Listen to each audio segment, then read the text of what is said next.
அன்பிற்குரிய அல்லாஹுவின் நல்லடியார்களே, தாய்மார்களே, சகோதர சகோதரிகளே, அறிந்து கொள்ள வேண்டிய அடிப்படை சட்டங்கள் என்ற தலைப்பின் கீழ் நேற்றைய தினம் இறைவனுடைய ஆலயமாக இருக்கக்கூடிய பள்ளிவாசல்களிலே நாம் பேண வேண்டிய சட்டதிட்டங்கள் என்ன, இஸ்லாமிய மார்க்கம் எதை பள்ளிவாசலாக குறிப்பிடுகிறது, எப்படிப்பட்ட பள்ளிவாசல்களில் நாம் நம்முடைய வணக்க வழிபாடுகளை அமைக்க வேண்டும், அந்த பள்ளிவாசல்களில் நாம் வணக்க வழிபாடுகளை அமைத்தாலும் குர்ஆனை ஓதுதல், திக்ரு செய்தல் போன்ற நன்மையான காரியத்தில் ஈடுபட்டாலும் அதில் தேவையற்ற கூச்சல்களை நாம் போடக்கூடாது.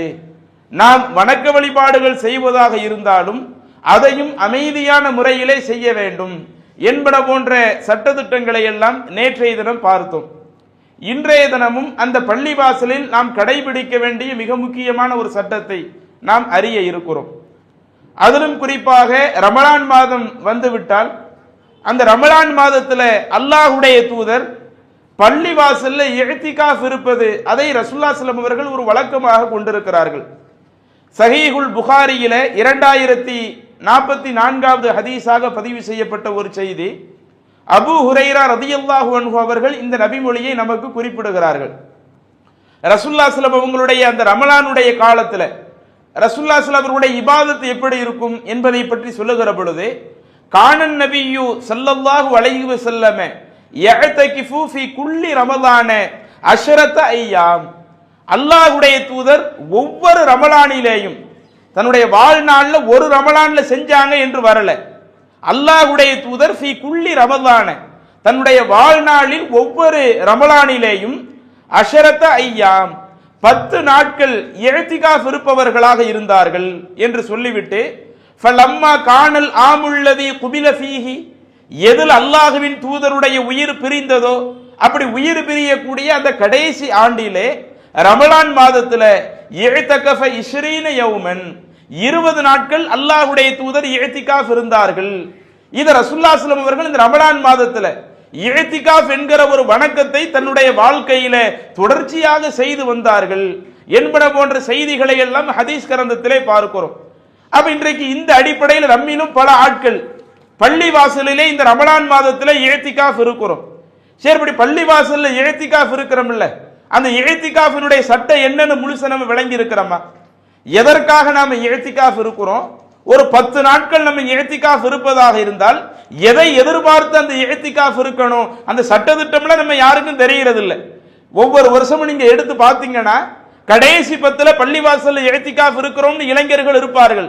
இஅ்திகாஃப்ல அவங்க என்னென்ன காரியத்தை செய்யணுமோ அந்த காரியத்துக்கு முக்கியத்துவம் கொடுக்க மாட்டாங்க.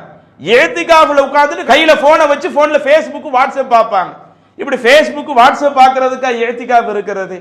அல்லது பக்கத்தில் உள்ளவங்களோட அரட்டை அடிச்சு பேசிக்கிட்டு இருக்கிறதுக்கு, சும்மா அப்படி விளையாண்டு கொண்டிருப்பதற்கு, இதற்காக இன்றைக்கு சில சிறுவர்களும் சில இளைஞர்களும் பள்ளிவாசல்ல இஅ்திகாஃப் இருக்கக்கூடியவங்களா இருக்கிறாங்களே. அப்ப அவர்களுக்கு என்ன தெரியல? இஅ்திகாஃப் என்கிற ஒரு சட்டத்தை நம்ம பள்ளிவாசல்ல தான் நிறைவேற்றணும். அதை எப்படி செய்ய வேண்டும், எதற்காக அந்த இஅ்திகாஃப் நம்ம செய்ய இருக்கணும் என்பன போன்ற விஷயங்களை தெரியாமல் இருந்து கொண்டிருக்கிறார்கள். அதே போல இன்றைக்கு நம்முடைய சமூகத்தில் பாத்தீங்கன்னா பெண்களாகிய நாங்களும் இஅ்திகாஃப் இருக்க போறோம் என்று இஅ்திகாஃப் இருப்பார்கள். எங்க இஅ்திகாஃப் இருப்பாங்க? பள்ளிவாசல்ல இஅ்திகாஃப் இருப்பதற்கு வாய்ப்பு இல்லாதனால நாங்க எங்களுடைய வீட்டிற்குள்ளேயே இஅ்திகாஃப் இருக்கிறோம். எங்க வீட்டிலேயே ஒரு அறையை தனியாக ஒதுக்கி நாங்க எங்களுடைய வீட்டிற்குள் இஅ்திகாஃப் இருந்து கொள்கிறோம் என்று சில பெண்கள் சொல்லக்கூடிய அளவிற்கு இன்றைக்கு அந்த இஅ்திகாஃபை பற்றி ஒரு தெரியாத நிலைதான் நம்முடைய சமூகத்தில் இருந்து கொண்டிருக்கிறது. அது குறித்து இஸ்லாத்தினுடைய அறிவுரைகள் என்ன? நீங்கள் குர்ஆன்ல பார்க்கலாம். 2வது அத்தியாயமாக இருக்கக்கூடிய சூரத்துல் பக்கராவிலே 125வது வசனத்தில் அல்லாஹு தஆலா இப்ராஹிம் அலைஹிஸ்ஸலாம் அவர்களுக்கும் இஸ்மாயில் அலைஹிஸ்ஸலாம் அவர்களுக்கும் ஒரு பணியை அல்லாஹ் உத்தரவிடுகிறான். வஅஹித்னா இலா இப்ராஹீம வ இஸ்மாஈல, இப்ராஹிம் அலைஹிஸ்ஸலாம் அவர்களுக்கும் அவர்களுடைய மகனார் இஸ்மாயில் அலைஹிஸ்ஸலாம் அவர்களிடத்திலேயும் நாம் உடன்படிக்கை எடுத்தோம். 2 பேர்ட்ட அல்லாஹ் தஆலா என்ன செய்கிறான்? ஒரு உடன்படிக்கை எடுக்கிறான். என்ன உடன்படிக்கை? அன் தஹீரா பைத்திய லிதாயிஃபீன வல் ஆகிஃபீன வர் ருக்கை சுஜூத், என்னுடைய ஆலயமாக இருக்கக்கூடிய அந்த கஅபத்துல்லாஹ் இருக்குதா இல்லையா, அல்லாஹ் இந்த உலகத்தில் முதலாக அல்லாஹுவை வணங்குவதற்காக கெட்டப்பட்ட ஒரு இடமாக அந்த காபத்துல்லா சொல்லப்படுகிறது. அப்ப அல்லாஹ் சொல்றான், என்னுடைய ஆலயமாக இருக்கக்கூடிய அந்த காபத்துல்லாவை தவாப் செய்யக்கூடிய அந்த நபர்களுக்காகவும், வல் ஆகிஃபீன இஅ்திகாஃப் இருக்கக்கூடிய நபர்களுக்காகவும், வர் ருக்கஇ சுஜூத் அந்த தொழுகையை பேணக்கூடிய நபர்களுக்காகவும் நீங்கள் அதை பரிசுத்தமாக ஆக்கி வையுங்கள், அதை தூய்மையாக ஆக்கி வையுங்கள். அந்த ரெண்டு நபிமார்களுக்கு அல்லாஹு தஆலா அந்த காபாவை புனர் நிர்மாணம் செஞ்சு அதை தூய்மையாக வைக்க வேண்டும் என்று கட்டளை இடுகிறான். அப்படி கட்டளை இடுகிற பொழுது என்ன தகவல் அல்லாஹ் சொல்றான்? எதற்காக அந்த பள்ளிவாசல்கள் தூய்மைப்படுத்தப்படணும், எதற்காக இதுல நீங்க கொஞ்சம் கவனம் எடுக்கணும் என்பதை குறித்து அல்லாஹ் சொல்றப்ப நிறைய பேர் அங்கு வந்து இஅ்திகாஃப் இருப்பார்கள். இஅ்திகாஃப்னு சொன்னாலே பள்ளிவாசல்ல தங்குறதுன்னு அர்த்தம். அப்ப நன்மையை எதிர்பார்த்து பல நபர்கள் தங்குவார்கள். அப்படி தங்கக்கூடியவர்களுக்காக அதே மாதிரி நம்ம தவாப் சுத்துறதுன்னு வைங்க, உலகத்துல எங்கேயும் எதுலையும் நம்ம தவாப் சுத்த முடியாது. இன்னைக்கு நாம நம்ம ஊர்ல ஒரு பள்ளிவாசலை கட்டி வச்சு அந்த பள்ளிவாசல்ல தவாப் சுத்திர முடியுமா? சுத்த முடியாது. நம்ம பெற்றோர்களை இருக்க வச்சு பெற்றோரை நான் மதிக்கிறேன் என்று சொல்லி பெற்றோர்கள் நம்ம இப்படி சுத்தி வந்துட முடியுமா? அப்படி வந்துட முடியாது. நாம் இந்த உலகத்துல தவாப் சுத்துவதற்கு அனுமதிக்கப்பட்ட ஒரு இடம் என்ற ஒன்று இருக்குதுன்னு சொன்னா அது அல்லாஹு தஆலா இந்த உலகத்தில் முதலாக தன்னை வணங்குவதற்காக கட்டப்பட்ட காபாவிற்கு தான் அந்த சிறப்பை கொடுக்கிறார். மஸ்ஜித் நபவியை கூட நாம் என்ன செய்ய முடியாது, தவாப் சுத்தி வர முடியாது. அப்ப அந்த தவாப் சுத்தக்கூடிய அந்த நபர்களுக்காகவும், இஅ்திகாஃப் இருக்கக்கூடிய நபர்களுக்காகவும், தொழுகையை பேணக்கூடியவர்களுக்காகவும் நீங்கள் இருவரும் என்னுடைய அந்த வழிபாட்டு தலத்தை அதை தூய்மைப்படுத்தி தயார் செய்து கொடுங்கள் என்று அந்த இரண்டு நபிமார்களிடத்துல நாம உடன்படிக்கை எடுத்தோம் என்று அல்லாஹ் சொல்லி காட்டுகிறானே. அப்ப அந்த செய்தியிலிருந்து நாம புரிய வருகிறோம், இஅ்திகாஃப் என்பது பள்ளிவாசல்ல தான் இருக்கணும். பள்ளிவாசலை தாண்டி இதர இடங்கள்ல நாம இஅ்திகாஃப் இருப்பதற்கு, ஒருவேளை பெண்கள் பள்ளிவாசலுக்கு இஅ்திகாஃப் இருப்பதற்கு வாய்ப்பு இல்லாட்டாலும் அவங்க அதற்காக என்ன செஞ்சிட முடியாது, நாங்க பள்ளிவாசல்ல இஅ்திகாஃப் இருக்க முடியாததுனால நாங்க எங்க வீட்டுல போய் இஅ்திகாஃப் இருந்துக்கிடுறோம், ஒரு ரூமுக்குள்ளேயே நாங்க தனியாக தங்கிக்கிடுறோம், பள்ளிவாசல்ல இருந்த என்னென்ன காரியங்களை செய்வோமோ அத்துணை காரியங்களையும் அந்த ரூமுக்குள்ள நாங்கள் செய்து கொண்டு நாங்கள் இஅ்திகாஃப் இருந்து கொள்கிறோம் என்று பெண்கள் சொல்லிவிட முடியாது. ஏன்னா அந்த இஅ்திகாஃப்னு அல்லாஹ் தஆலா நமக்கு சொல்லக்கூடிய நிபந்தனை என்ன, அது நாம வேற எங்கேயுமே இருக்க முடியாது. எது இறைவனுடைய வழிபாட்டு தலமாக இருக்கிறதோ, எது பள்ளிவாசலாக இருக்கிறதோ அந்த பள்ளிவாசலில் தான் இஅ்திகாஃப் இருக்க வேண்டும் என்கிற ஒரு செய்தியை அல்லாஹ் சொல்லிவிடுகிறான். இன்னும் நபிகள் நாயகம் ஸல்லல்லாஹு அலைஹி வஸல்லம் அவர்கள், நாம இதுக்கு முன்னாடி பார்த்தோம்ல, ஒவ்வொரு ரமலானிலேயும் 10 நாட்கள் இஅ்திகாஃப் இருந்தார்கள். எதுல ரசூலுல்லாஹி ஸல்லல்லாஹு அலைஹி வஸல்லம் எந்த ஆண்டுல மரணிக்கிறாங்களோ மரணிக்கக்கூடிய நாட்கள்ல 20 நாட்கள் ரசூலுல்லாஹி ஸல்லல்லாஹு அலைஹி வஸல்லம் இஅ்திகாஃப் இருந்தார்கள். அப்ப அந்த 10 நாட்கள் அல்லாஹ்வுடைய தூதர் இஅ்திகாஃப் இருப்பதனுடைய நோக்கம் என்ன? அதை நீங்கள் சஹீஹுல் புகாரியில 813வது செய்தியாக நீங்கள் பார்க்கலாம். அபூ சலமா ரலியல்லாஹு அன்ஹு அவர்கள் இந்த செய்தியை நமக்கு குறிப்பிடுகிறார்கள். அல்லாஹ்வுடைய தூதர் என்ன செய்தார்கள்? இஅ்திகாஃப ரசூலுல்லாஹி ஸல்லல்லாஹு அலைஹி வஸல்லம் அஷரல் அவ்வலி மின் ரமதான், ஃபர்ஸ்ட் ரமலான்ல முதல் 10ல என்ன செய்யறாங்க? பள்ளிவாசலில் இஅ்திகாஃப் இருந்தார்கள். முதல் 10 நாள் ரசூலுல்லாஹி ஸல்லல்லாஹு அலைஹி வஸல்லம் இஅ்திகாஃப் இருக்கிறாங்க. அப்படி இருந்துட்டு வஅதகஃப்னா மஅஹு, சஹாபாக்கள் சொல்றாங்க, அல்லாஹ்வுடைய தூதர் அப்படி இஅ்திகாஃப் இருப்பதை பார்த்தவுடன் நாங்களும் என்ன செய்து விட்டோம், அல்லாஹ்வின் தூதரோடு 10 நாள் முதல் 10ல இஅ்திகாஃப் இருந்துட்டோம். அப்படி இஅ்திகாஃப் இருந்த பிறகு ஃபஅதாஹு ஜிப்ரீல், ஜிப்ரீல் அலைஹிஸ்ஸலாம் அவர்கள் அல்லாஹ்வின் தூதரிடத்திலே வந்தார்கள். வந்துவிட்டு சொன்னார்கள், இன்னல்லதி தத்லுபு அமாமக், நீங்கள் எதை எதிர்பார்த்து இங்க பள்ளியில தங்கி இருந்தீங்களோ அது இந்த 10ல கிடையாது, இது அதுக்கு அடுத்து வரக்கூடியதுல இருக்குது என்று ஜிப்ரீல் அலைஹிஸ்ஸலாம் அவர்கள் சொன்னார்கள்.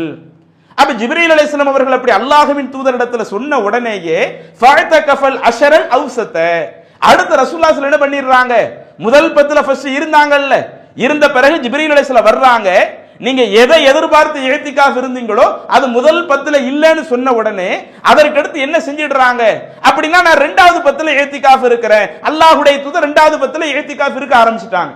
அப்ப இதை பார்த்து சஹாபாக்கள் அவங்க சும்மா இருப்பாங்களா? நாங்களும் அல்லாஹ்வின் தூதரை போல நிறைய நன்மையை பெற நினைக்கிறோம், நாங்களும் அந்த 2வது 10ல பள்ளிவாசல் இஅ்திகாஃப் இருந்துடுறோம் என்று ஃபஅதகஃப்னா மஅஹு, நாங்களும் அல்லாஹ்வின் தூதரோடு பள்ளியில இஅ்திகாஃப் இருந்து விட்டோம். திரும்ப அந்த 2வது 10 முடிகிற தருவாய் வருகிறது.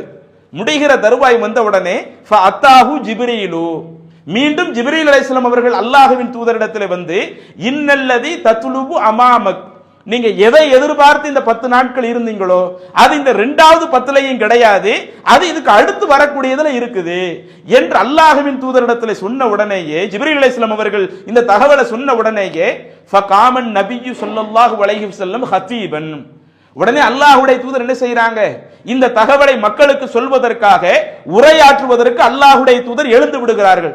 எப்ப ரசூலுல்லாஹி ஸல்லல்லாஹு அலைஹி வஸல்லம் எழுந்து உரையாற்றுகிறார்கள்? சபீஹத்த இஷ்ரீன மின் ரமதான், ரமலான் மாதத்துல அந்த 20வது நாள் பகல்ல. பொதுவா அரபியில நீங்க எடுத்துக்கிட்டீங்கன்னா நமக்கு இங்கிலீஷ்ல ஒரு நாள் ஆரம்பிக்கிறது எப்ப சொல்லுவாங்க, நைட்டு 12 மணிக்கு சொல்லுவாங்க. இன்னைக்கு நியூ இயர்லாம் கொண்டாடுறாங்களா இல்லையா? நியூ இயர் கொண்டாடுறதுக்கு இஸ்லாத்துக்கு எந்த சம்பந்தம் கிடையாது. ஆனா இங்கிலீஷ்ல ஒரு நாளினுடைய ஆரம்பமாக, ஒரு நாளினுடைய துவக்கமாக அவங்க எதை அளவுகோலா வச்சிருக்கிறாங்க, நைட்டு 12 மணி அளவுகோலா வச்சிருக்கிறாங்க. நைட்டு 12 மணி இன்னைக்கு நம்ம வியாழக்கிழமை இருக்கிறோம்னு வைங்க, இங்கிலீஷின் அடிப்படையில் வெள்ளிக்கிழமை எப்ப ஸ்டார்ட் ஆகுது, இன்னைக்கு நைட்டு 12 மணி ஆயிடுச்சுன்னு சொன்னா வெள்ளிக்கிழமை ஸ்டார்ட் ஆகுதுன்னு அர்த்தம். ஆனா அரபிய பொறுத்த வரையில ஒரு நாளினுடைய ஆரம்பம் என்பது மகரிபில தான் அரபியில ஆரம்பமாகுது. அப்போ ஒரு நாளினுடைய ஆரம்பம் மகரிபில் ஆரம்பமாகும் போது அல்லாஹ்வின் தூதர்கிட்ட ஜிப்ரீல் அலைஹிஸ்ஸலாம் அவங்க தகவலை சொல்லிடுறாங்க. தகவலை சொன்ன உடனே அந்த 20ஆம் நாள் பகல். அப்ப 20வது நாள் பகல்னா என்ன? இன்னைக்கு இந்த ரமலான்ல இதுவரை நம்ம எத்தனை நோன்பு வச்சு முடிச்சிருக்கிறோம்? 19 நோன்பு முடிஞ்சிருச்சு. இப்ப இந்த நைட்ல உட்கார்ந்து இருக்கிறமே, இது எத்தனாவது இரவு? 20வது இரவு. அப்ப ஃபர்ஸ்ட் இரவு வந்துரும். அதற்கடுத்து காலையில் அடுத்து ஃபஜர் தொழுகைக்கு வரக்கூடிய பகல் பொழுது இருக்குதா இல்லையா, அதுதான் இந்த 20வது நாளினுடைய பகலா இருக்கும். ஜிப்ரீல் அலைஹிஸ்ஸலாம் அவங்க சொன்ன உடனே அல்லாஹ்வுடைய தூதர் அந்த 20வது நாளினுடைய அந்த பகல் பொழுதிலே எழுந்து மக்களுக்கு உரையாற்றுகிறார்கள். என்ன உரையாற்றுகிறார்கள்? ஃபகால மன் கான இஅ்தகஃப மஅன் நபியி ஸல்லல்லாஹு அலைஹி வஸல்லம், யாரெல்லாம் அல்லாஹ்வின் தூதரோடு நன்மையை எதிர்பார்த்து பள்ளிவாசலில் தங்கி இஅ்திகாஃப் இருந்தார்களோ ஃபல் யர்ஜி, அப்படி இஅ்திகாஃப் இருந்தவர்கள் எல்லாம் மீண்டும் திரும்பி வந்து விடுங்கள். ஏன்னா சஹாபாக்கள் என்ன செஞ்சிட்டாங்க, இஅ்திகாஃப் இருந்துட்டு கிளம்பிட்டு போயிட்டாங்க. கிளம்பி போன ஆட்களை ரசூலுல்லாஹி ஸல்லல்லாஹு அலைஹி வஸல்லம் சொல்றாங்க, மீண்டும் நீங்க எல்லாரும் திரும்பி வந்துருங்க. ஃபஇன்னி உரீது லைலத்துல் கத்ர், நான் அந்த லைலத்துல் கத்ரை நாடுகிறேன். நான் அந்த லைலத்துல் கத்ர் எனக்கு அது ஆரம்பத்திலே காட்டப்பட்டது. குறிப்பிட்ட ஒரு நாள் இதுதான் லைலத்துல் கத்ர் என்று எனக்கு காட்டப்பட்டது.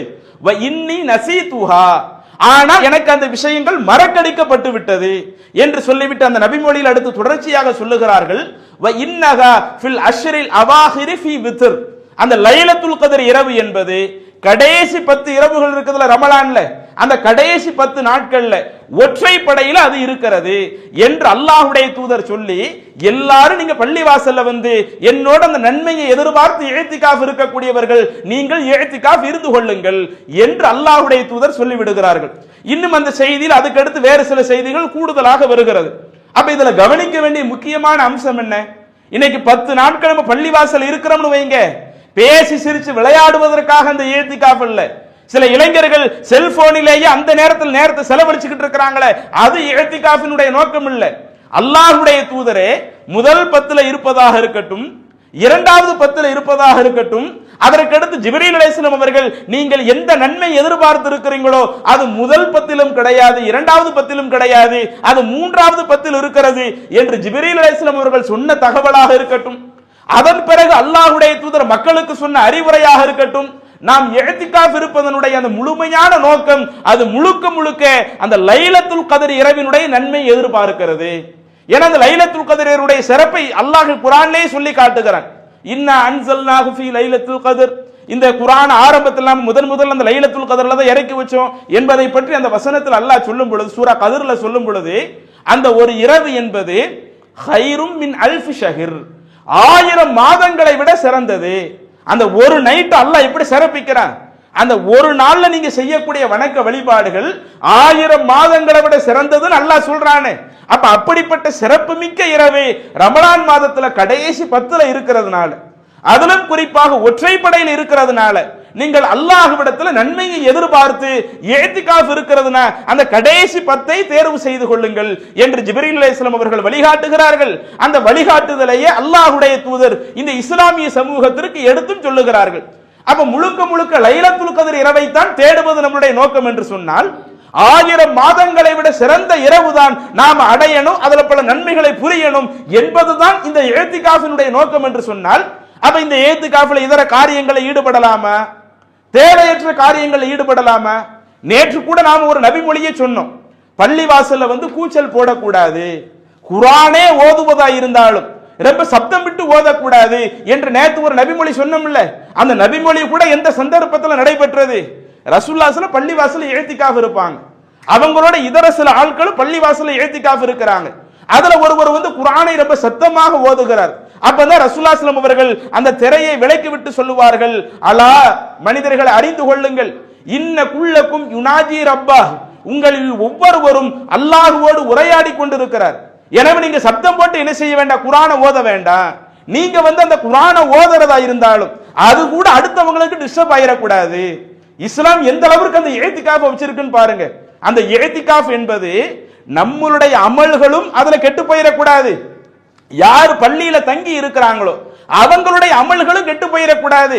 நீங்க அடுத்தவங்களுக்கு தொந்தரவு அளிக்காத விதத்துல, நீங்க அடுத்தவங்களுக்கு தொல்லை அளிக்காத விதத்துல குர்ஆனை ஓதுறதா இருந்தாலும் இந்த மாதிரி செஞ்சுக்கிடுங்க.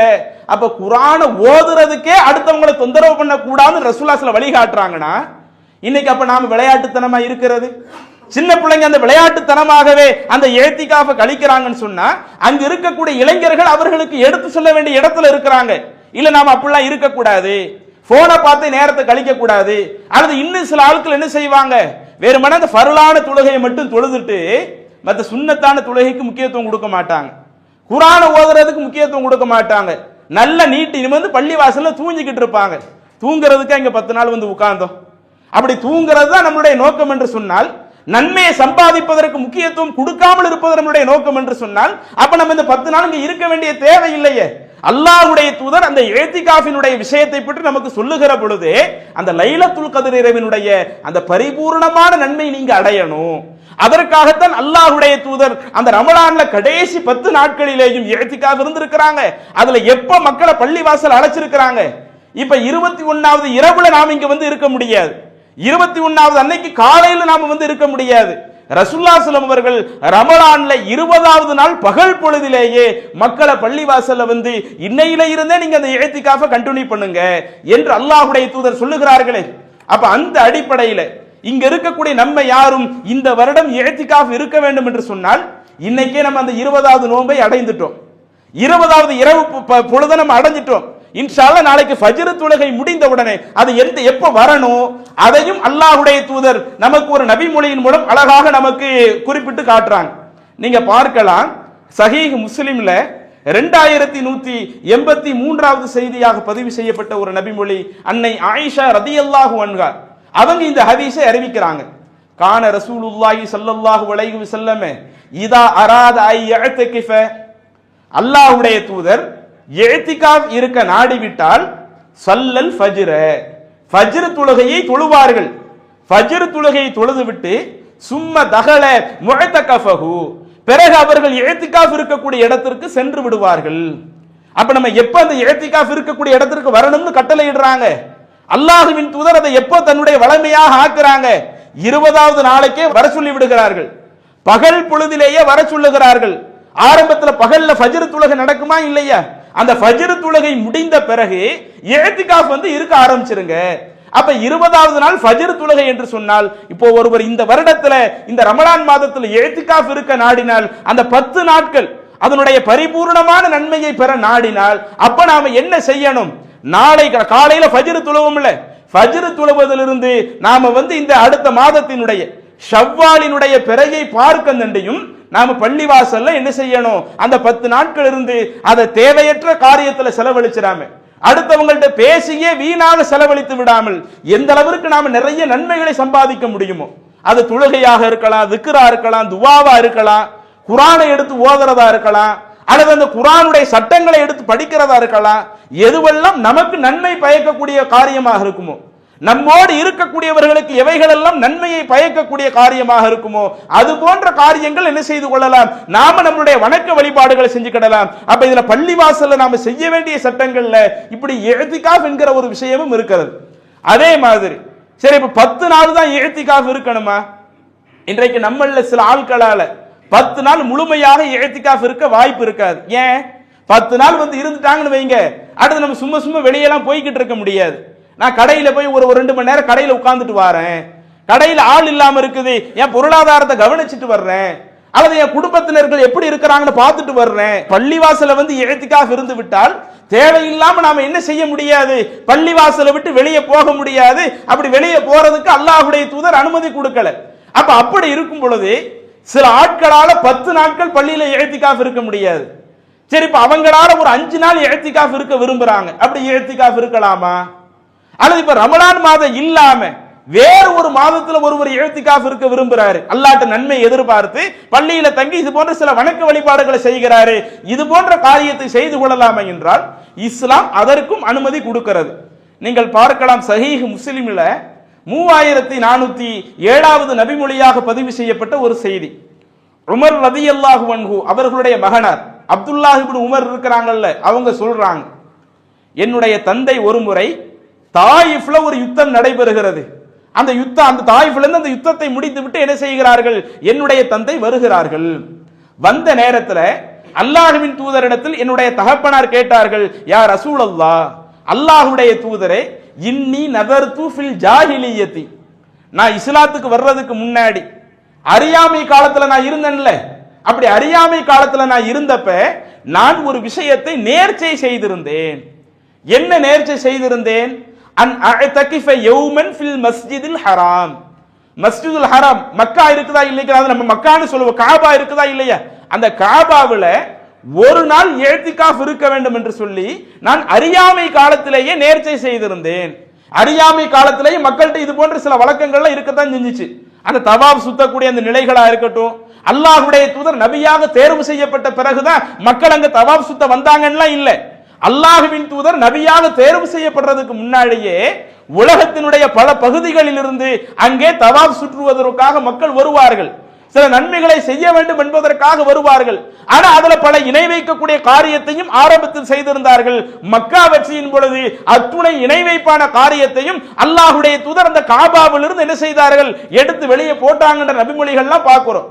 அப்ப அறியாமை காலத்திலையும் இப்படி சில மக்கள் வந்து என்ன செய்வாங்க, நாங்க மஸ்ஜிதுல் ஹராம்ல தங்கி இருக்கணும் அப்படின்னு அவங்க வந்து நியத்து வைப்பாங்க. அந்த மாதிரி உமர் ரலியல்லாஹு அவங்க சொல்லி காட்டுறாங்க, நான் அறியாமை காலத்துல ஒரு நாள் இப்படி மஸ்ஜிதுல் ஹரம்ல இஅ்திகாஃப் இருக்கணும்னு விரும்பினேன், ஆனா இதுவரை நான் அதை செய்யாம இருக்கிறேன். இப்ப நான் இஸ்லாத்துக்கு வந்துட்டேன். இப்ப இஸ்லாத்திற்கு வந்த பிறகு ஃபகைஃப தரா, அல்லாஹ்வின் தூதரை இது குறித்து நீங்க என்ன நினைக்கிறீங்க? நான் இஸ்லாத்துக்கு வர்றதுக்கு முன்னாடியே அப்படி ஒரு நியத்து வச்சதுனால இல்ல அது செய்ய தேவையில்லை என்று நீங்க சொல்றீங்களா, அல்லது நான் ஆரம்பத்திலேயே இது போன்ற நியத்து வச்சா அதை நான் கடைபிடிக்கணும்னு சொல்றீங்களா? இதுல மார்க்கத்தினுடைய சட்டம் என்ன, நீங்க அது குறித்து விளக்கத்தை எனக்கு சொல்லுங்க என்று அல்லாஹ்வின் தூதரிடத்தில் கேட்கிற பொழுது கால அல்லாஹ்வுடைய தூதர் சொல்லுகிறார்கள், இதுஹப், நீங்க தாராளமா அந்த மஸ்ஜிதுல் ஹராமுக்கு போங்க, ஃபஅதகிஃப் யௌமன், நீங்கள் நேர்ச்சை செய்ததை போல ஒரு நாள் நீங்க என்ன செஞ்சுக்கிடுங்க, நீங்கள் அந்த நேர்ச்சையை நிறைவேற்றிக் கொள்ளுங்கள் இஅ்திகாஃப் இருந்து என்று அல்லாஹ்வுடைய தூதர் சொல்லுகிறார்கள். அப்ப ரமலான்ல மட்டும்தான் இஅ்திகாஃப் இருக்க வேண்டும் என்று சொன்னால், அதுல கடைசி 10 நாட்கள் மட்டும்தான் இஅ்திகாஃப் இருக்க வேண்டும் என்று சொன்னால், இதர மாதங்கள்ல இஅ்திகாஃப் இருக்க கூடாது, அல்லது அந்த நாட்களுக்கு குறைவாக இஅ்திகாஃப் இருக்க கூடாது என்கிற ஒரு சட்டம் நம்முடைய மார்க்கத்தில் இருக்கும் என்று சொன்னால், அறியாமை காலத்துல செஞ்ச நேர்ச்சைக்காக அல்லாஹ்வுடைய தூதர் என்ன செய்ய மாட்டாங்க, இல்ல மார்க்கத்தில் அப்படிலாம் கிடையாது. இஅ்திகாஃப் நீங்க பள்ளிவாசல் இருக்க நினைச்சா 10 நாள் தான் இருக்கணும், அது ஒரு ரமலான்ல கடைசி 10ல தான் இருக்கணும், அதை தாண்டி இதர நாட்கள் இருக்க கூடாதுன்னு அல்லாஹ்வுடைய தூதர் சொல்லி இருப்பாங்க. ஆனா அல்லாஹ்வுடைய தூதர் அப்படி சொல்லாததுல இருந்து இதன் மூலம் நம்ம என்ன சட்டத்தையும் புரிந்து கொள்ள முடிகிறது. இன்றைக்கு ஒருவேளை நம்மளுடைய சூழல் அது பொருளாதார சூழலாக இருக்கலாம், அல்லது குடும்ப சூழலாக இருக்கலாம், நம்மளால முழுமையாக 10 நாட்கள் இஅ்திகாஃப் இருக்க முடியாட்டலும், அதுதான் அந்த ரமலான்ல அந்த லைலத்துல் கத்ர் இரவை எதிர்பார்த்து இருந்தால் 10 நாட்கள் இருக்கிறது தான். ஒருவேளை நம்மளால அது செய்ய முடியல, ஏதோ நம்மளால ஒரு நாள் நமக்கு வாய்ப்பு கிடைக்குது, ஒரு 2 நாட்கள் நமக்கு வாய்ப்பு கிடைக்குது, அதுல உட்கார்ந்து நம்ம இயன்ற அளவிற்கு சில நன்மைகளை செய்வோம் என்று நாம் இஅ்திகாஃப் இருக்க விரும்பினால் அதை கூட மார்க்கம் நமக்கு என்ன செய்யல, அதை எந்த ஒரு குற்றமாக நமக்கு சொல்லல. அப்ப இதை நம்ம கொஞ்சம் கூடுதல் கவனத்துல கொள்ள வேண்டும். இதுவெல்லாம் பள்ளி வாசல்கள்ல மட்டும்தான் நம்ம இஅ்திகாஃப் இருக்க முடியும். அந்த இஅ்திகாஃப் எதற்காக இருக்கிறோம், எந்த நன்மை எதிர்பார்த்து இருக்கிறோம்? அந்த இஅ்திகாஃப் இருக்கும் பொழுது எப்ப நாம பள்ளிக்கு வரணும், எப்ப இஅ்திகாஃபை முடித்து விட்டு செல்லணும் என்பன போன்ற சட்டதிட்டங்களை எல்லாம் அல்லாஹ்வுடைய தூதர் நமக்கு சொல்லி இருந்தாலும் இந்த அடிப்படைகளை எல்லாம் அறியாமல் இன்றைக்கு இஸ்லாமிய சமூக மக்கள் பல ஆட்கள் இருக்கிறாங்க. அப்ப இதையெல்லாம் நாம் நம்முடைய வாழ்க்கையிலிருந்து இது போன்ற சில பிரச்சனைகள் இருந்தால் அதை மாற்றி அமைத்துக் கொள்ள வேண்டும். அதே மாதிரி இந்த பள்ளிவாசல்கள் விஷயத்துல இன்னும் நாம் அறிந்து கொள்ள வேண்டிய சில முக்கியமான அடிப்படைகள் இருக்கத்தான் செய்கிறது. அல்லாஹ் தன்னுடைய திருமறையில சூரா பக்கரா 2வது அத்தியாயமாக இருக்கக்கூடிய சூரத்துல் பக்கராவில் 114வது வசனத்துல ஒரு முக்கியமான தகவலை அல்லாஹ் சொல்லி காட்டுகிறான். அல்லாஹ் தஆலா நம்ம எல்லாத்தையும் பார்த்து ஒரு கேள்வி கேட்கிறான். என்ன கேள்வி? வமன் அஸ்லமு மிம்மன் மனஅ மசாஜிதல்லாஹ், அல்லாஹ்வினுடைய அந்த ஆலயத்தை விட்டும் தடுக்கிறானே, இவனை விட பெரிய அநியாயக்காரன் யார்? இறைவனுடைய ஆலயம் இருக்கும், அங்கு சில மக்கள் தொழ வர்றாங்கன்னு வைங்களேன், சில மக்கள் வணக்க வழிபாடு செய்ய வர்றாங்கன்னு வைங்களேன், அவங்களை நீ உள்ள வரக்கூடாது, நீ உன்னுடைய வணக்க வழிபாடுகளை செய்யக்கூடாது என்று யாரேனும் ஒருவன் தடுப்பான் என்று சொன்னால் அவனை விட பெரிய அநியாயக்காரன் யார் என்று ஒரு கேள்வி அல்லாஹ் கேட்டுட்டு அதுல கூடுதலாக அல்லாஹ் சொல்லுகிறான், வஸஆஃபி ஹராபிஹா, அந்த பள்ளிவாசலுக்குன்னு இருக்கக்கூடிய புனிதங்கள் இருக்குதே அந்த புனிதத்தையும் கெடுக்கின்றானே, இவனை விட பெரிய அநியாயக்காரன் யார்? பள்ளிவாசல் என்று சொன்னால் அது நம்முடைய வீடு மாதிரிலாம் கிடையாது, நம்ம கடை வச்சு நடத்துவோமே நம்ம கடை மாதிரிலாம் கிடையாது. பள்ளிவாசலுக்குன்னு சில புனிதங்கள் இருக்கிறது, அங்கே நாம் அவசியம் கடைபிடிக்க வேண்டிய மிக முக்கியமான சட்டதிட்டங்கள் இருக்கிறது. அப்ப ஒருவன் அந்த பள்ளிவாசலுக்குள்ள வரக்கூடிய ஆட்களையும் நீ வரக்கூடாதுன்னு தடுக்காத, அப்படி தடுத்தாவும் பெரிய அநியாயக்காரன். அதே மாதிரி அந்த பள்ளிவாசலுக்குன்னு சில புனிதங்கள் இருக்கிற பொழுது, அதற்குன்னு சில மகத்துவங்கள் இருக்கிற பொழுது, அந்த மகத்துவங்களை சீர்குலைக்கக்கூடிய விதமாக யாரேனும் ஒருவன் நடக்கிறான் என்று சொன்னால் அவனை விட பெரிய அநியாயக்காரன் யார் இருக்க முடியும் என்று அல்லாஹ் தஆலா ஒரு கேள்வியை கேட்டுவிட்டு, உலாயிக மாகான லஹும் ஐ யதுகுலூஹா இல்லா ஹாயிஃபீன், இந்த மனிதர்களுக்கு அல்லாஹ் போட்ட கட்டளை என்ன? பள்ளிவாசலுக்குள்ள போறதா இருந்தா நீ இறைவனுக்கு பணிந்தவனாக உள்ளே செல், இறைவனுக்கு கட்டுப்பட்டவனாக அடிபணிந்தவனாக நீ உள்ளே செல்ல வேண்டும். இதுதான் அல்லாஹ் தஆலா எதிர்பார்க்கிறான். இதுல யார் சரியாக இல்லாமல் இருக்கிறானோ லஹும் ஃபித் துன்யா ஹிஸ்யும், அவனுக்கு இந்த உலகத்திலேயும் இழிவு இருக்கிறது, வலஹும் ஃபில் ஆகிரத்தி அஸாபுன் அதீம், மறுமை நாளில் அத்தகைய நபருக்கு துன்புறுத்தக்கூடிய வேதனையும் இருக்கிறது என்று அல்லாஹ் சொல்லி காட்டுகிறான். அப்ப இந்த வசனம் நமக்கு சொல்லக்கூடிய முக்கியமான செய்தி என்ன? பள்ளிவாசலுக்குள்ள வரக்கூடிய ஆட்களையும் வரக்கூடாதுன்னு தடுக்க கூடாது. அதற்கடுத்து குறிப்பாக அந்த பள்ளிவாசலுக்குன்னு இருக்கக்கூடிய அந்த புனிதங்களை அதை நம்ம பேணி பாதுகாக்க வேண்டும். அந்த பள்ளிவாசலுக்குன்னு மார்க்கம் என்னென்ன சட்டதிட்டங்களை ஒழுங்குமுறைகளை கடைபிடிக்க சொல்லுகிறதோ அந்த புனிதங்களை சீர்குலைக்கக்கூடிய அந்த ஒரு வேலையை நாம் அறவே செய்துவிடக் கூடாது என்கிற ஒரு அடிப்படையை அல்லாஹ் தஆலா நமக்கு போதிக்கின்றானே.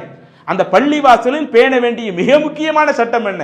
அல்லாஹ் குர்ஆன்ல ஒரு இடத்துல சொல்றான், வ அன்னல் மசாஜித லில்லாஹ், பள்ளிவாசல்கள் என்று சொன்னால் அது முழுக்க முழுக்க அல்லாஹ்விற்கு சொந்தமானது. ஃபலா ததுஉ மஅல்லாஹி அஹதா, நீங்கள் அந்த பள்ளிவாசலில் அல்லாஹ்வோடு அடுத்தவர்களை அழைத்து பிரார்த்திக்காதீர்கள். அல்லாஹ் தஆலா முக்கியமா சொல்றான், பள்ளிவாசல்ல முழுக்க முழுக்க அங்கு வணங்கப்படுவது அல்லாஹ் ஒருவன் மட்டும்தான் இருக்க வேண்டும். அந்த அல்லாஹ்வுடைய இடத்தை அடுத்தவங்களுக்கு கொடுக்கிற மாதிரி இன்னும் அந்த இறைவனுக்கு இந்த தௌஹீதை தாண்டி ஷிர்கான காரியங்கள் எதுவெல்லாம் இருக்கிறதோ அதுல எந்த ஒரு சாயலும் பொதுவா வெளியவும் நம்மள்ட்ட ஷிர்க் வந்துடக்கூடாது, பள்ளிவாசலுக்குள்ளேயும் இறைவனுக்கு இணை கற்பிக்கக்கூடிய காரியங்கள் வந்துடக்கூடாது என்கிற ஒரு தகவலை அல்லாஹ் சொல்லுகிறானே. ஆனா இன்னைக்கு நம்ம சமுதாயம் எந்த அளவுக்கு போயிடுச்சு தெரியுமா? ஒரு 2-3 வருடங்களுக்கு முன்னாடி நினைக்கிறேன், நம்மளுடைய தமிழகத்துல திருவாரூர் மாவட்டத்துல ஒரு இஸ்லாமிய குடும்பத்தில் ஒரு பெண்மணி மரணிக்கிறாங்க. நல்ல பொருள் வசதி அதிகம் உள்ள ஒரு குடும்பத்தில் உள்ளவங்க. ஒரு பெண் மரணிக்கிறாங்கன்னு சொன்னா மரணித்தவர்களுக்கு அவங்களுடைய பிள்ளைங்க என்ன செய்யணும் என்ன செய்யக்கூடாது என்கிற கட்டணம் நம்முடைய மார்க்கத்தில் தெளிவாக சொல்லப்பட்டிருக்குது. அவங்க இறைவனுக்கு இணை வைக்காம இருந்தா நாம அவங்களுக்காக ஜனாசா தொழுகை நடத்தலாம், தனிப்பட்ட முறையில் எப்பனாலும் நாம அவங்களுக்காக பாவ மன்னிப்பு தேடலாம்.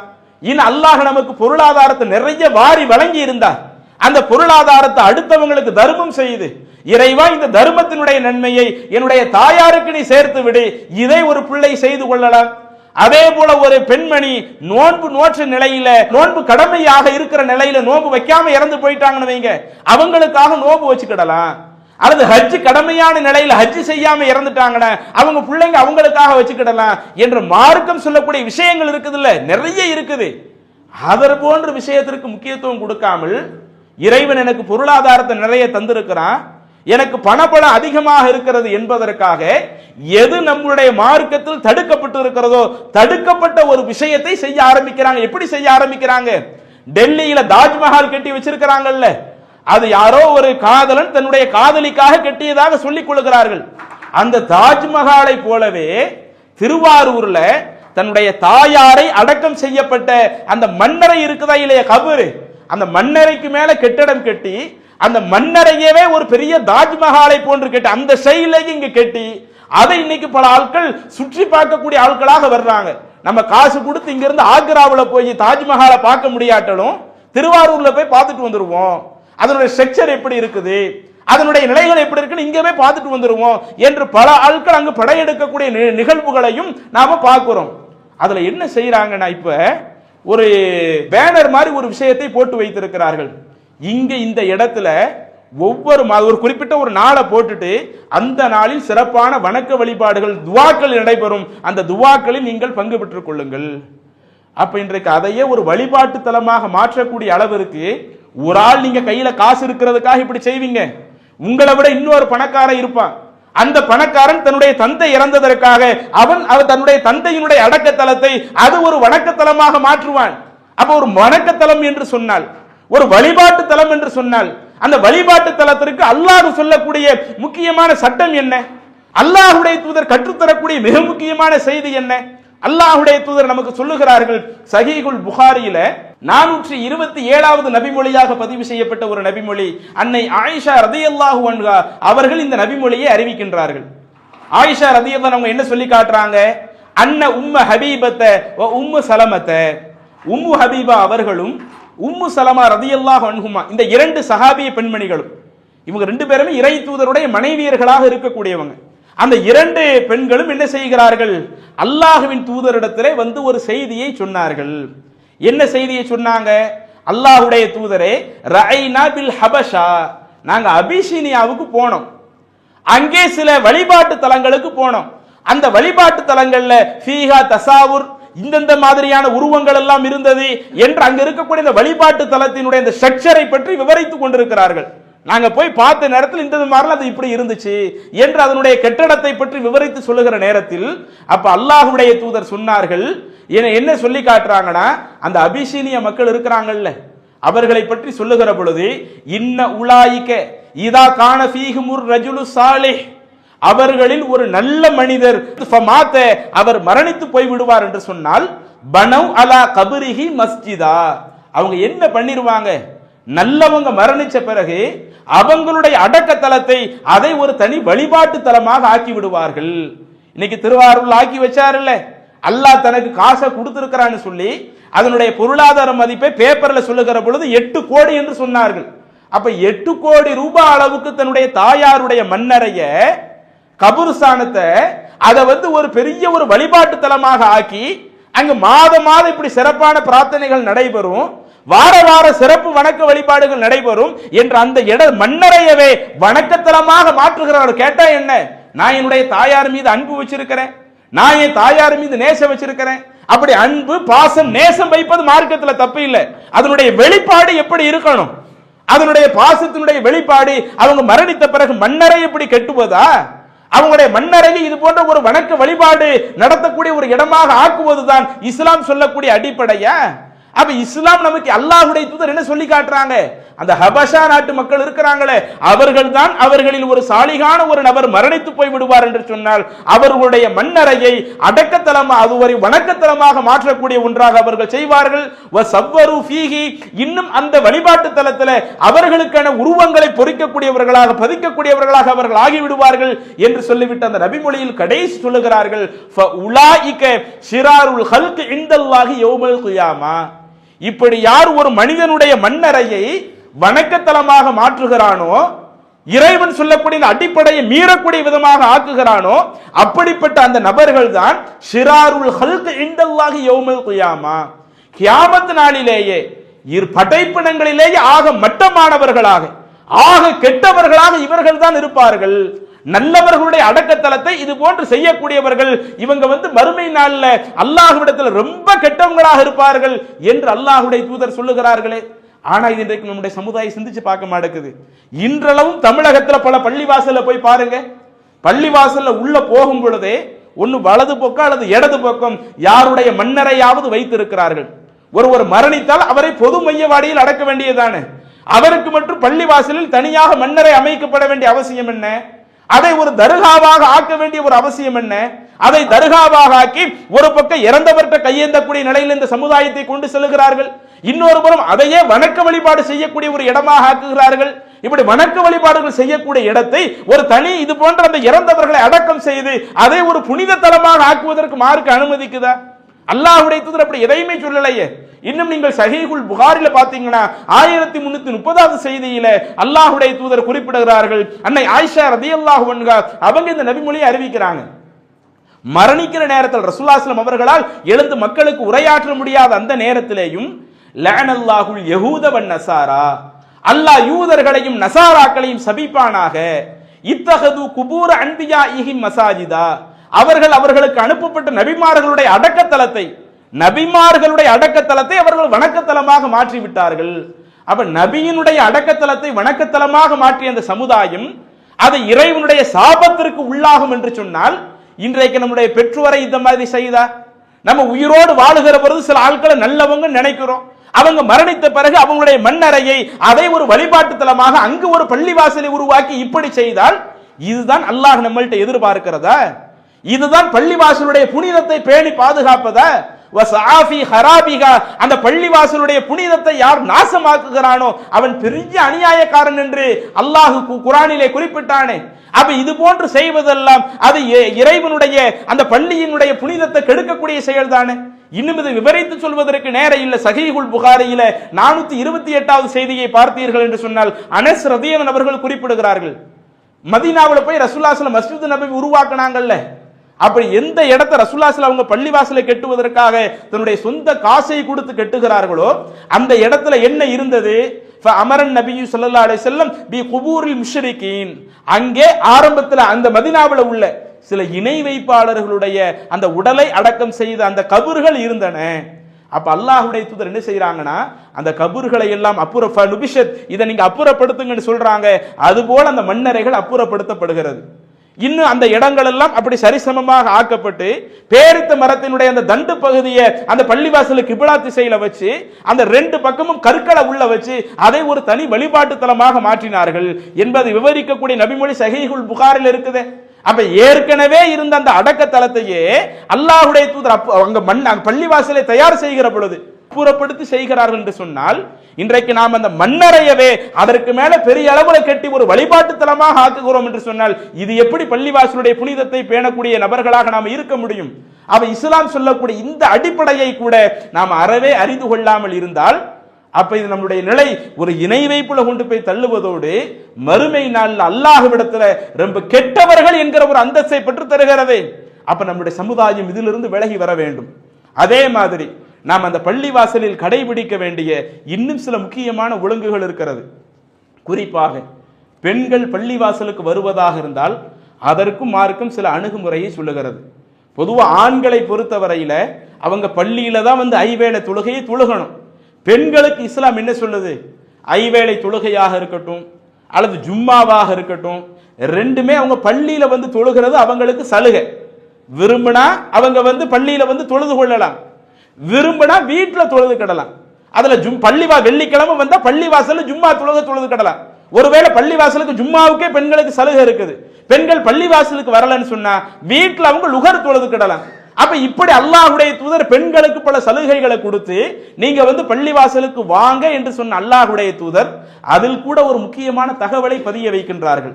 நீங்கள் பார்க்கலாம், சஹீஹ் முஸ்லிம்ல 1024வது ஹதீஸாக பதிவு செய்யப்பட்ட ஒரு செய்தி. புஸ்ர் இப்னு சயீத் என்கிற நபி தோழர் என்கிற ஒரு தாபி இந்த செய்தியை அறிவிக்கிறாங்க. அவங்க என்ன சொல்றாங்க? அன்ன ஸைனப சகஃபியா குலத்தை சேர்ந்த ஒரு ஸைனப். ஏன்னா ரசூலுல்லாஹி ஸல்லல்லாஹு அலைஹி காலத்துல நிறைய ஸைனப் இருந்தாங்க.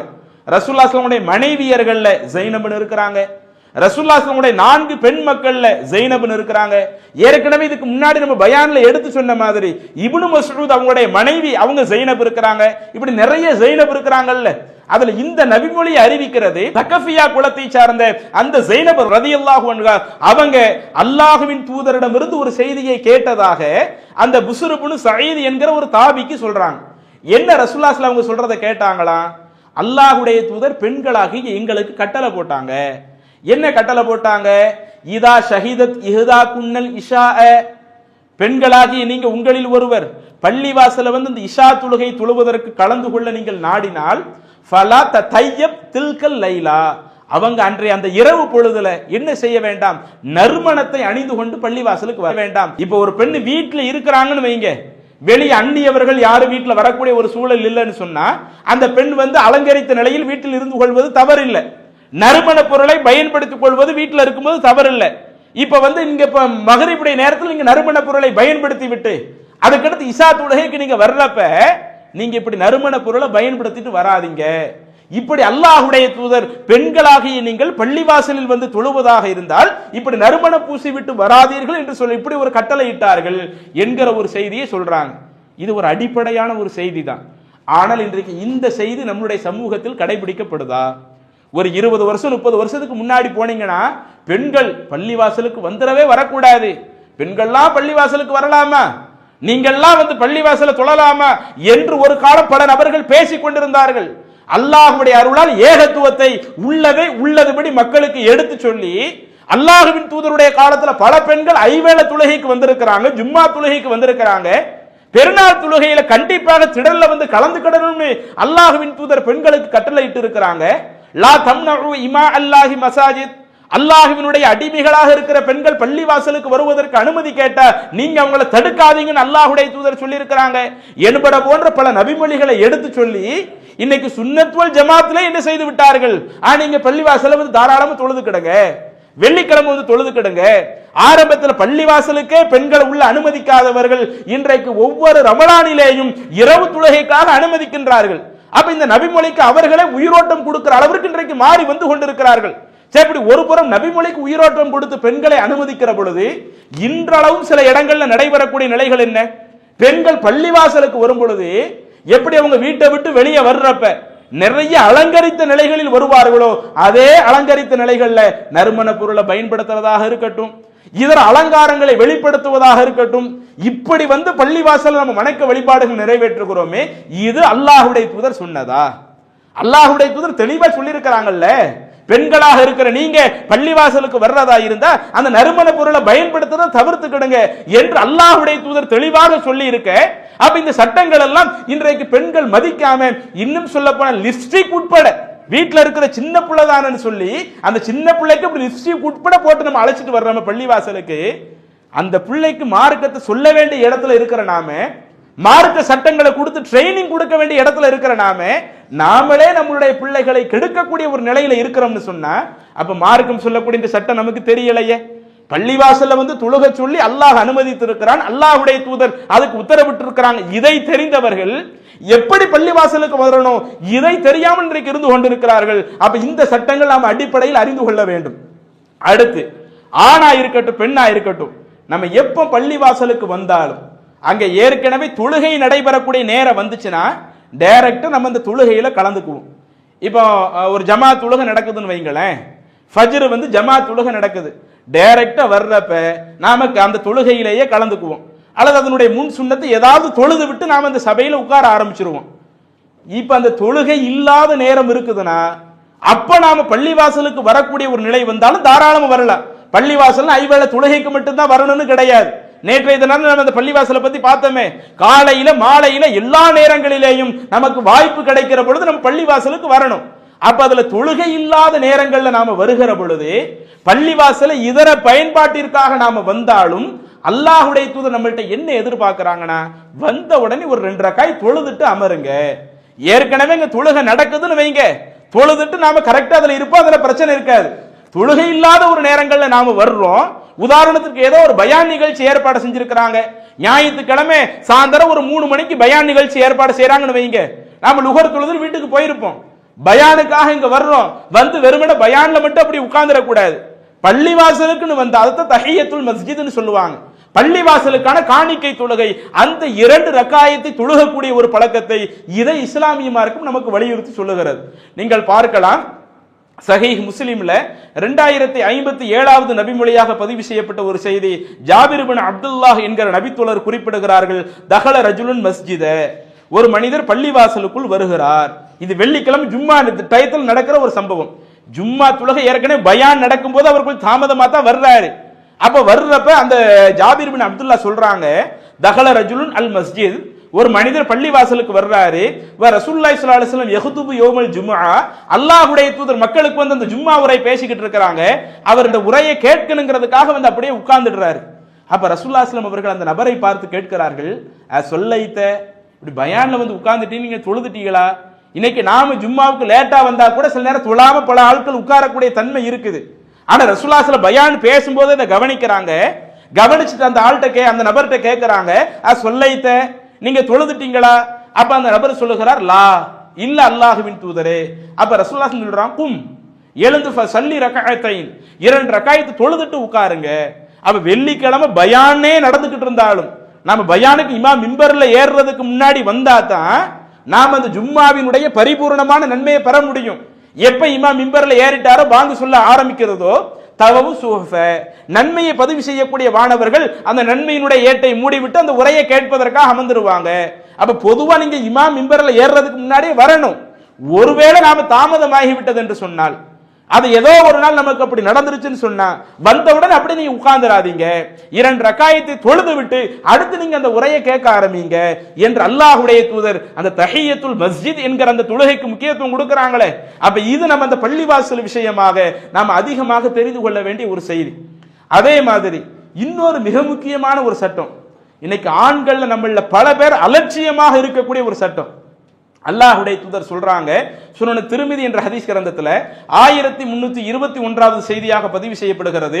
அபூ ஹுரைரா ரலியல்லாஹு அன்ஹு அவங்க இந்த ஹதீஸ் அறிவிக்கிறாங்க, இதா ரஅய்தும் மை யபீஉ அவ் யுப்தாஉ ஃபில் மஸ்ஜித், யார் ஒருவர் பள்ளிவாசல்ல ஒரு பொருளை விற்கின்றாரோ அல்லது ஒரு பொருளை வாங்குகிறாரோ, இப்படி வாங்குறத நீங்க பாத்தீங்கன்னு சொன்னா, ஃபகூலு, நீங்க போய் சொல்லுங்க, லா அர்பஹல்லாஹு திஜாரத்தக், அல்லாஹ் உங்க வியாபாரத்துல லாபத்தை தரமாட்டான்னு சொல்லுங்க.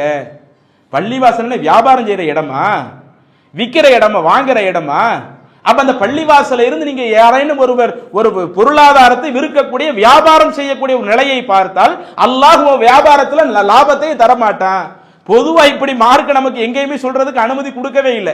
அடுத்தவங்களுடைய வியாபாரத்துல பரக்கத்தை வேண்டி துவா செய்யறதுக்கு அந்த துவாவை செஞ்சுக்கிடலாமே ஒழிய, எந்த ஒரு இடத்திலையும் அல்லாஹ் வியாபாரத்தை லாபமா தரமாட்டான், வியாபாரத்தில் நஷ்டத்தை ஏற்படுத்துவான் என்று எந்த ஒரு சந்தர்ப்பத்திலேயும் நாம அடுத்தவங்களுக்கு சொல்வதற்கு மார்க்க அனுமதி கொடுக்கல.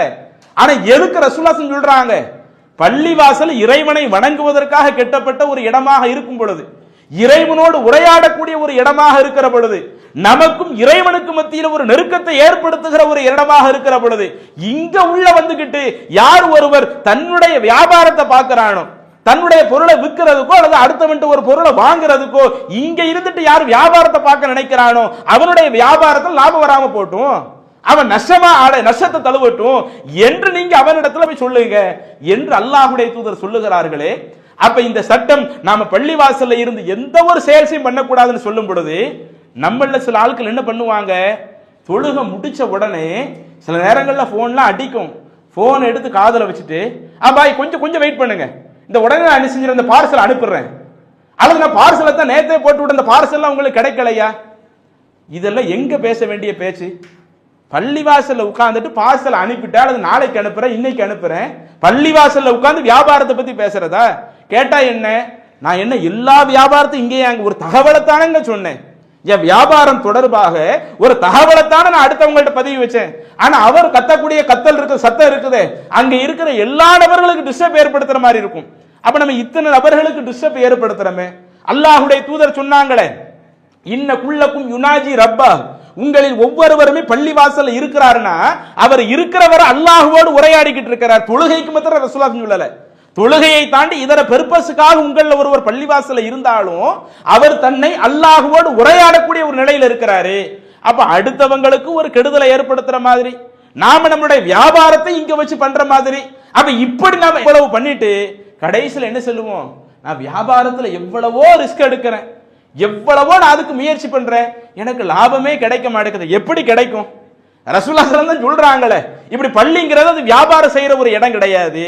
நீங்க உங்களுடைய பொருளை சேல்ஸ் பண்றதுக்காக உங்களுடைய உலக ஆதாயத்தை வளர்த்துக் கொள்ளக்கூடிய ஒரு இடம் கிடையாது என்பதை இறை தூதர் நமக்கு உணர்த்துகிற பொழுது, இன்றைக்கு சில நேரங்களில் பள்ளிவாசலில் இருந்து கொண்டு இது போன்ற வியாபார விஷயங்கள் பேசப்படுகிறது. அப்ப அதை நாம் தவிர்த்து கொள்ள வேண்டும். இது இந்த பள்ளிவாசல் தொடர்பாக நாம் அறிந்து கொள்ள வேண்டிய ஒரு செய்தி.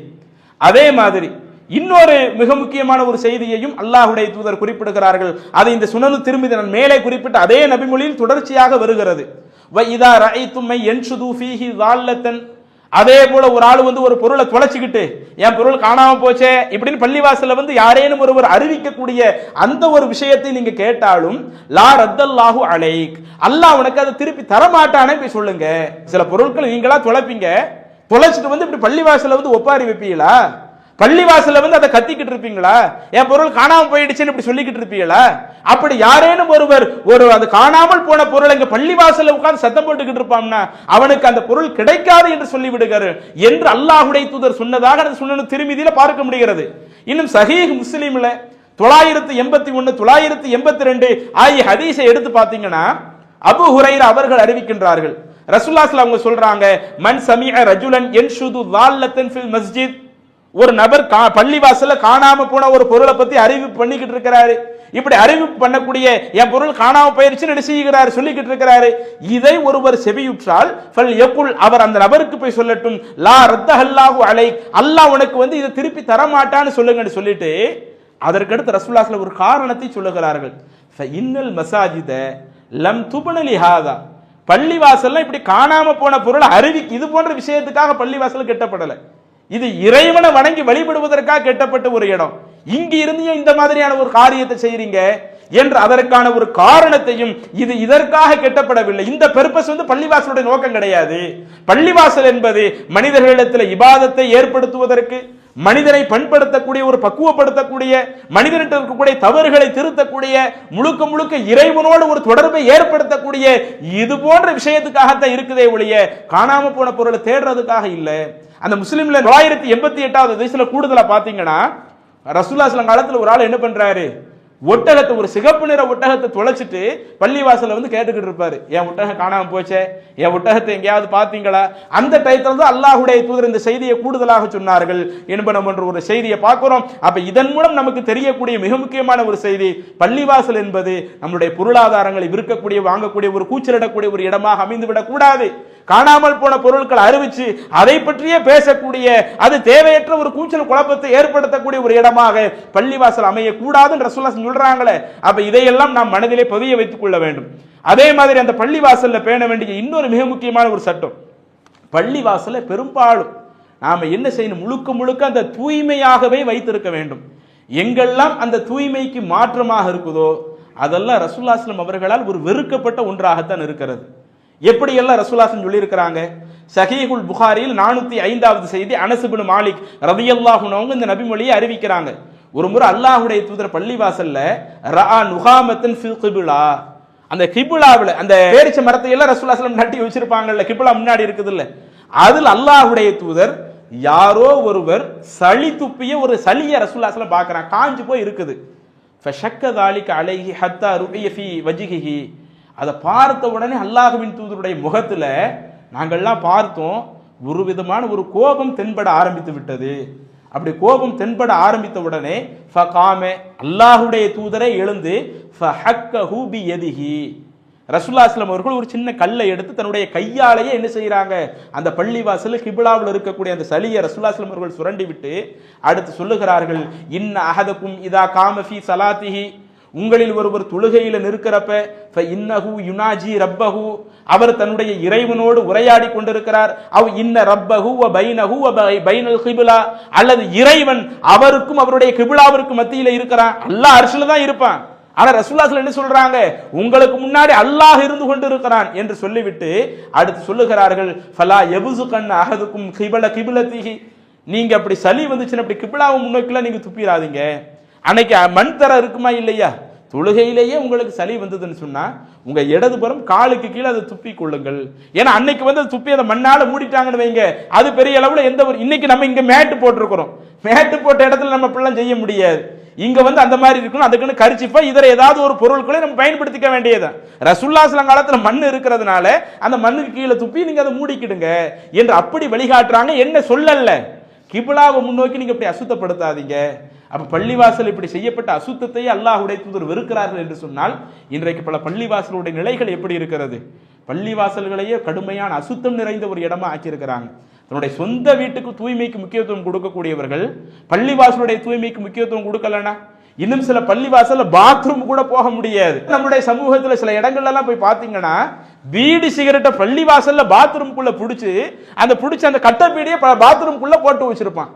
அப்ப இவ்வளவு அநியாயம் பண்றமே, இதெல்லாம் நம்மளுடைய மார்க்கு நமக்கு சொன்ன ஒரு காரியமா? வீடு பிடிக்கிறது அறவே மார்க்கு நமக்கு கூடாதுன்னு சொல்லுது. நீங்க உங்களுடைய கைகளை நாசத்தின் பக்கம் போடாதீங்கன்னு சொல்லுது. நாமளே ஒரு ஹராமான ஒரு காரியத்தை பண்றோம், அதுல கூடுதலா எதை பண்ணிக்கிட்டு இருக்கிறோம்? பள்ளிவாசலை நாசமாக்கக்கூடிய ஒரு வேலை, பள்ளிவாசலை அசுத்தப்படுத்தக்கூடிய இந்த ஒரு நிலை. அப்ப இதையெல்லாம் அல்லாஹ்வுடைய தூதர் நம்மளிடத்தில் எதிர்பார்க்கல.